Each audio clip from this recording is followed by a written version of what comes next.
सुवर्णाचे भांडे दुधाचे आंदण कुसुंबा घालून नाश केला.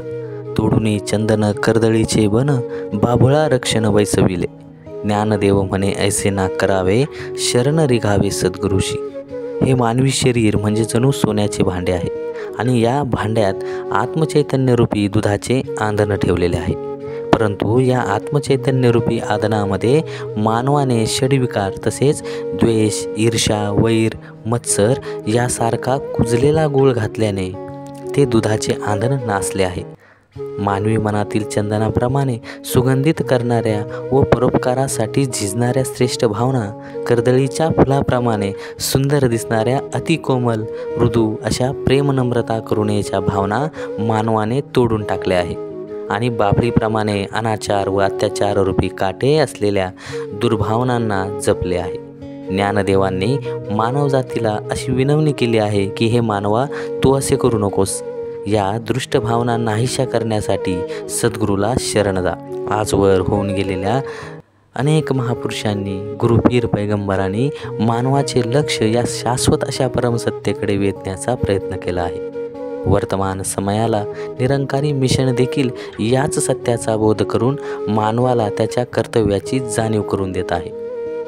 या जागृतीद्वारे समस्त अनिष्टांचा अंत होऊ शकतो. मानवी जीवनाचे श्रेष्ठत्व जर कशामध्ये साठले असेल तर याच गोष्टीमध्ये आहे. मी कोण, आलोय कुठून, माझ्या जीवनाचे ध्येय काय आहे आणि मला जायचं कुठं आहे याविषयी मनुष्य नेहमीच बेफिकीर असतो. स्वाभाविकपणे ज्या भौतिक गोष्टीसाठी तो आपले आयुष्य वेचतो त्या कधी ना कधी काळ त्याच्याकडून घेऊन जाणार आहे, काढून घेणार आहे किंवा त्या गोष्टीपासून त्याला दूर ओढून नेतो. मग तो राजा असो वा रंक असो. मी आणि माझे या भ्रामक कल्पनामध्ये मनुष्य आयुष्यभर गुरफटून राहतो आणि अनमोल असा जन्म कवडी मोलाने घालवितो. सद्गुरूंनी मनुष्य जन्माच्या अनमोलतेविषयी गुरुवाणीतील वचन उद्धृत करून म्हटले आहे की हिरे जैसा जन्म है कवडी बदले जाई. हे ज्याने जाणले त्यानेच खरे मोल केले आहे, त्यानेच खरीखुरी प्राप्ती केली आहे, त्यानेच सुज्ञपणाने काम केले आहे. अन्यथा निद्रा, भोजन, भोग, भय यह पशुपूरक समान या सर्व गोष्टी पशुपक्ष्यांमध्ये, जनावरांमध्ये सुद्धा आहेत. ते सुद्धा आहार घेतात, राहण्याची व्यवस्था करतात, त्यांचाही परिवार असतो, त्यांनाही संतती होते. हा सारा व्यवहार त्या पशुपक्ष्यांच्या योनीमध्ये सुद्धा आहे. मग हे मानवा, तुझ्या जन्माची विशेषता ती कुठे राहिली? विशेषतः तेव्हाच आहे जेव्हा मानवाचा जन्म मिळून तू तुझ्या आत्म्याचे मूळ असलेल्या सत्य परमात्म्याचा बोध प्राप्त करून घेशील. अशी जागृती प्राप्त करून घेतली तरच या जन्माचे महत्त्व आहे. ऋषीमुनींपासून ते संत महात्मे आणि अवतारी पुरुष या सर्वां मनुष्यजन्म अनमोल असल्याबद्दल एकमत आहे. परंतु त्यांची अनमोलता त्यांनी सशर्त मानलेली आहे. त्यांच्या मते मानवाने आपल्या मूळ स्वरूपाला जाणून तृप्त व्हावे याच्यातच त्याच्या जीवनाचे सारस्वत्व आहे. परंतु हे फार मोठे आश्चर्य वाटते की युगानुयुगे मानवाला हा संदेश देऊन देखील त्याचे लक्ष इकडे वळत नाही.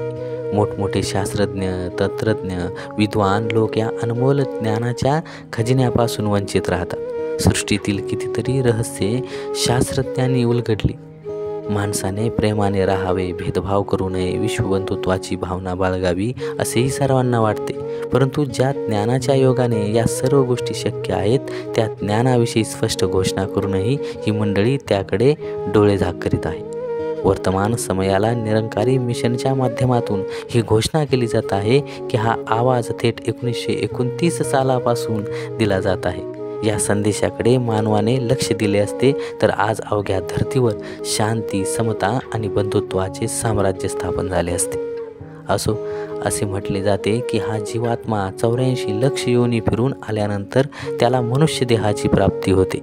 कदाचित एकामागून एक शरीरे धारण करीत गेल्याने त्याचा आत्मभाव नाहीसा झालेला आहे, त्याऐवजी अहमभाव मात्र फोफावला आहे.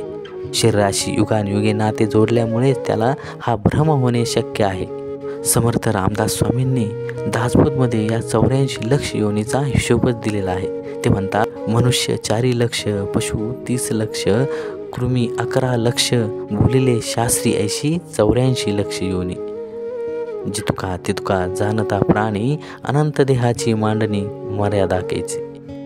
कदाचित 84 लक्ष योनीच्या आकडेवारीमध्ये काही कमी जास्त होऊ शकते, परंतु अनेक योनी आहेत हे तरी आपल्याला प्रत्ययास येते. या सर्व योनीमध्ये मनुष्यच एकमेव आहे ज्याला सर्वश्रेष्ठ गणले गेले आहे. समर्थांच्या मते नरदेह परम दुर्लभ, येणे घडे अलभ्य लाभ, दुर्लभ ते सुलभ होत आहे. जीवाच्या उद्धाराचे साधन म्हणजे मनुष्य जन्म, परंतु जन्मल्यापासून मरेपर्यंत आपला उद्धार करून घ्यावा असे मानवाला वाटत नाही. इथे आल्यानंतर ज्या वातावरणात त्याचा प्रवेश झाला त्यामध्येच तो समरसून गेला. सगळे सोयरे, नाती गोती, धन दौलत, घरदार यासारख्या गोष्टीमध्येच आपल्या जीवनाचे सार्थक आहे असे त्याला वाटते. नित्यनेमाने आपल्यासमोर मृत्यूच्या दाढेखाली जाणारी माणसे पाहूनही त्याला स्वतःच्या मृत्यूबद्दल मात्र विस्मरण झालेले आहे. काही जण असे समजतात की भक्ती हा विषय वार्धक्याचा आहे. आता तर आमचे मोज मजा करण्याचे दिवस आहेत. आता हा परमात्मा, देव, भक्ती, सद्गुरू या गोष्टीसाठी आमच्याकडे वेळ नाही. काहींना असे वाटते की या एकाच जन्मात परमात्म्याची प्राप्ती करणे अशक्य आहे. त्यांच्यासाठी जन्मोजन्मी तपश्चर्या करावी लागते आणि पुढील जन्मात भक्ती करू. कोणी म्हणतात की आत्मा, परमात्मा, भक्ती वगैरे सर्व धोटांड आहे. अशा प्रकारे अनेक कारणे पुढे करून मनुष्य या परमलाभापासून वंचित राहतो. मोहमायेमध्ये भुलून गेलेल्या या लोकांना जागे करण्यासाठी शहेनशाह बाबा अवतार सिंहजी महाराज संपूर्ण अवतारवाणीमध्ये जाणीव करून देत आहेत की किडा होऊनी अनेक जन्मी, नाना दुःखे भोगलेली, विंचू मंडूक सर्प होऊनी विटंबना कैसी केली. शहेनशाहजी म्हणत आहेत की हे मानवा, तू कित्येक जन्मामध्ये किडा बनून जमिनीवर रांगत राहिलास. तू जेव्हा साप होतास, विंचू होतास, तेव्हा तुझी अवस्था काय होती याचा जरा विचार कर. अशा प्रकारे साधू संतांनी मानवाला जागे करण्याचा आटोकाट प्रयत्न केला आहे. मनुष्य जन्मात येऊन स्वस्वरूपाला जाणणे नाही तर मानवाचे स्वतःचे हित साधले नाही असंच समजावे. महापुरुष जर एवढ्या परोपरीने ही बाब समजावून सांगण्याचा प्रयत्न करीत आले आहेत तर हे रहस्य नेमके काय आहे हे मानवाने का बरे जाणू नये. पुढच्या जन्मामध्ये आपण हरिभक्ती करू असे म्हणणाऱ्यांसाठी समर्थ रामदास स्वामी लिहितात की बहुता जन्माचे अंती होय नरदेहाची प्राप्ती, येथे न होता ज्ञाने सद्गती गर्भवास चुकेना.